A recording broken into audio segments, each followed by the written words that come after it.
There are plenty of questions about Secret Service protection after assassination attempts on former President Trump. A former Secret Service agent weighs in on communication failures and returning to a merit-based system. Next. Mike Olson is my guest, a former agent with the Secret Service for more than 2 decades. He held a top security clearance and now runs 360 Security Services. Mike, good to see you. Thanks for being here. Good to see you. Good to be with you today, Liz. Based on what we've seen these last few months, Mike, with 2 attempts to assassinate President Trump, with just weeks now left until Election Day, how concerned are you about his safety? Well, to be honest, I'm very concerned given what's happened this year. I think there's obviously a lot of time still left in a campaign season. I mean, 3 weeks is in the world of Secret Service and protection and campaign cycles is an incredibly long time. And there continues to be a lot of anger and resentment and vitriol out there towards former President Trump, and I think that's extremely concerning given these 2 incidents that happened this year since July. And I think you have such important insight on all of this. Let's go back to the details when they started coming out about what took place in Butler, Pennsylvania, the sloped roof, the communication breakdown. We then learned the suspect was spotted 10 minutes earlier, yet Trump was still allowed on stage. But with your experience, what was running through your mind when those details started coming out in the public? It was alarming, the snowball effect, the trickle down of a series of perfect failures that all lined up perfectly to allow this assassination attempt to happen like it did. If you would have told me that, hey, somebody ended up having a gun at the site and they were spotted 10 minutes before, they lost him, but they ultimately found them and placed them under arrest, that wouldn't have surprised me because the Secret Service has dealt with those types of situations along with their local partners for years and years and years. Many times in the past, we've had these scenarios where the public just doesn't hear about them because you don't actually have a situation where somebody has successfully attempted to assassinate a former president like they did. The communication breakdown is something that has existed frustratingly since 9/11 and before. The Secret Service operates on a totally separate network, an encrypted network.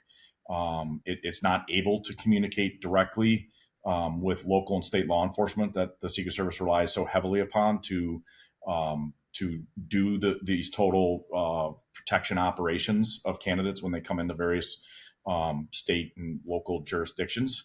And that's a massive problem that's existed for a long time. But the way that is supposed to be remedied is through the use of a common command post or a common security room where all the various entities that are involved in the protection come together and are supposed to be communicating very proactively and aggressively with what's going on out there. And it appeared that all of that broke down at every phase, and ultimately we ended up with the tragic situation that we did where somebody lost their life. And then 2 months later, could you even believe another gunman got so close to Trump, hiding in the bushes along his golf course? No, I really couldn't on that one. That one, given the threat environment, again, that exists out there towards former President Trump, especially as a candidate, and in light of the assassination attempt on July 13th, and also in light of the fact that we've heard publicly, which means the information that exists confidentially or through classified means about Iran posing a threat to Donald Trump, would have suggested to me that at that point they should have ramped up everything. And what happened there, what we heard about after the fact, was it was what's called an OTR, or an off-the-record movement. And supposedly, it wasn't known on his schedule that Donald Trump was going to go and play a round of golf at the golf course that morning. The problem is, and having actually worked on some assignments on his detail before I retired, it's not a secret to anybody out there that he golfs a lot and that he goes golfing when he's in Florida, when he's in Mar-a-Lago. So that simple fact, along with the fact that there had been an attempt, there's adverse intelligence out there, should have negated any off-the-record mentality, period, in my opinion, especially when he's going to a place that he frequently goes to, because an adversary obviously can figure that out, can go and do some pre-operational surveillance and figure out a plan, and then ultimately try to execute their plan. Now, I don't mean to be entirely critical. Obviously, at a certain point here, part of the plan worked because they detected this individual before he got close enough. However, under the circumstances, and in my opinion, that was much too close. The perimeter of security should have been extended out beyond the golf course, in my opinion, given everything that had led up to that day on the second one. And they should have had it posted. It should have been swept long before. We found out from official reports since then that the individual was apparently sitting there in the bushes for approximately 12 hours before the golf event started. So had they swept the area and then posted it with either agents or local law enforcement officers, they would have found him before the president even arrived on scene. Still would have been a big deal in light of what happened on July 13th, but it also wouldn't have had the severity of what potentially could have happened again, for how close it came to them finding him. And then for an agent to actually have to fire upon them for seeing the threat of the rifle is unheard of. I mean, most of us went through our careers, never having to do anything close to that because of all the preparation and the advanced work that would go into visits. And then it's easy to see how the reputation of the Secret Service, obviously takes a hit again. And more recently now, you have the acting director of the U.S. Secret Service explaining the need for what he called a complete overhaul, going from a reactive model to a readiness model. What do you make of that? It's honestly like listening to a foreign language in the world of Secret Service speak, because the Secret Service is an advanced or risk assessment or threat assessment agency, meaning based on threats, based on profiles of individuals, that all dictates the kind of protection you prepare for ahead of time. You don't ever want to have that interior shift, that inner circle of defense to have to go into action. That's literally the last line of defense. And so to hear the words that the Secret Service needs to move from a reactionary model was not even part of the lexicon in the Secret Service that I was a part of.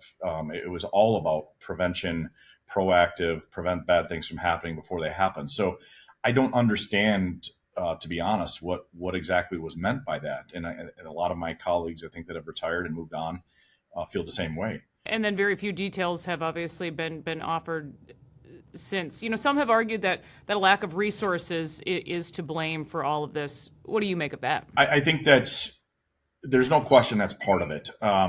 There's some people out there that will say, well, the Secret Service has somewhere north of $1 billion now or $3 billion budget, and they should be able to do this. The problem is they have a zero fail mission, and you have to take the threat environment and realistically look at that year after year, and in anticipation of what's coming ahead as you plan budgets and things like that.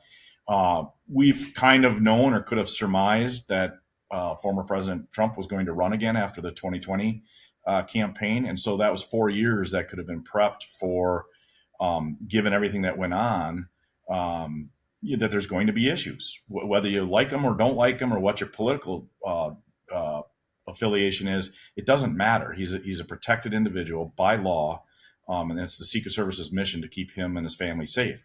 And so the Secret Service can't shy away from asking for more and more resources in order to effectively achieve that zero fail mission. I think, from my perspective and in my opinion from years past, and this goes back to as far as post 9/11, the Secret Service has typically wanted to try to do more with less. They wanted to try to demonstrate that they're fiscally responsible, which is a great thing. I mean, all of us as taxpayers want to see that. But at the same time, when it comes to people's lives, we can't shy away from asking for what is needed.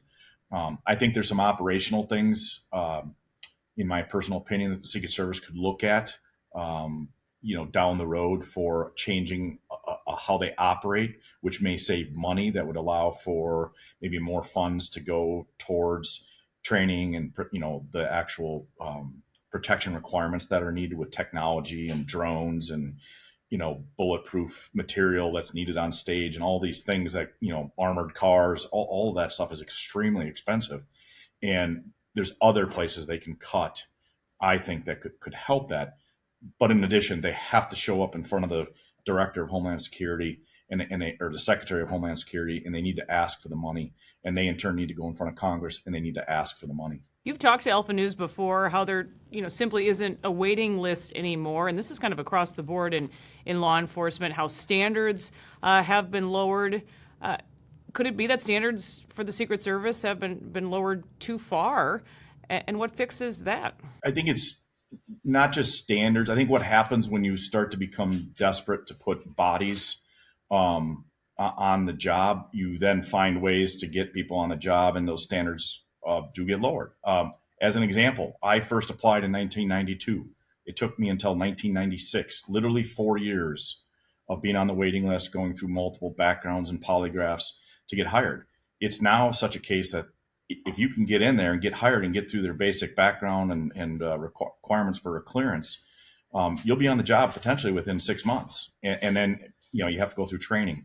But take drug use, for example. We can all have an opinion on, what we feel about drug use and acceptable amount of use and things like that.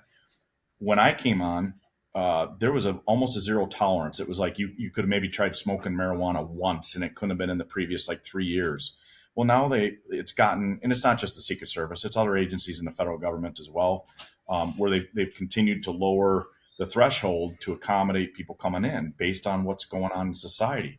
So by default, the standards are lowering. The government is imposing certain human resource standards and things like that in general. And ultimately, you are going to lower the quality of person that's going to be able to carry out the mission of the job. And that goes across the board. I mean, the ironic thing is I literally finished reading Pete Hegseth's book. I'm not trying to promote somebody else's book here, War on Warriors, the morning of July 13th. Literally that morning, I closed the book. It was done. I was like, wow.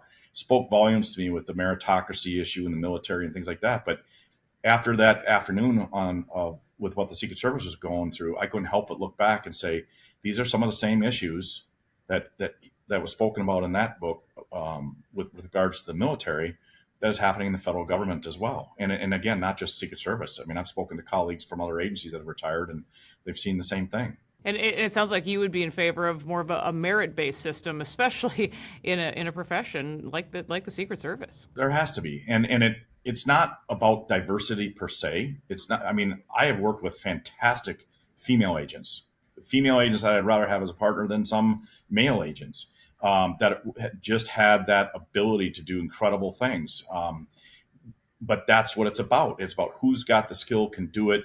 And then is the agency or any agency putting forth the effort to continually train people, especially with the modern, threats that are out there? We can't shirk on that. And there's a great expense in any agency to continually train people, but it does need to be done. It absolutely needs to be done. And then finally, how much work is done with local law enforcement partners? We saw that breakdown, it seems, in these past two incidents.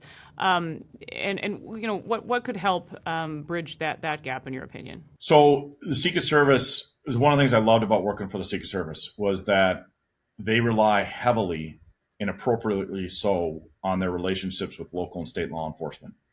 So one of the things I enjoyed, I was a police officer for a short period of time, and that ability that the Secret Service has to recognize that they need that expertise that exists in the local communities and the state law enforcement agencies to put together what should be a perfect security plan is absolutely paramount. If anybody were to suggest that, well, just the Secret Service should do all this and be able to come in, it's just not going to happen because they don't form those community relationships that might yield somebody coming forward to identify a threat or anything that could exist. But what needs to be done, I think, and I don't know exactly what was done in Butler, Pennsylvania, is much more training between the agencies then, so that, Secret Service does do some training with local law enforcement. They invite local and state law enforcement out to their training facility in Washington to get exposed to it. But I think even more so, if the Secret Service is going to rely on local resources, they need to spend that time training with them as well and running through these scenarios. No different than a local police department would do with their own resources, or a SWAT team, or you name it. Important insight. Thank you for the conversation. Again, Mike Olson from 360 Security Services. Thanks for being here. You're welcome. My pleasure. That'll do it for this episode of Liz Collin Reports. We'll see you next time.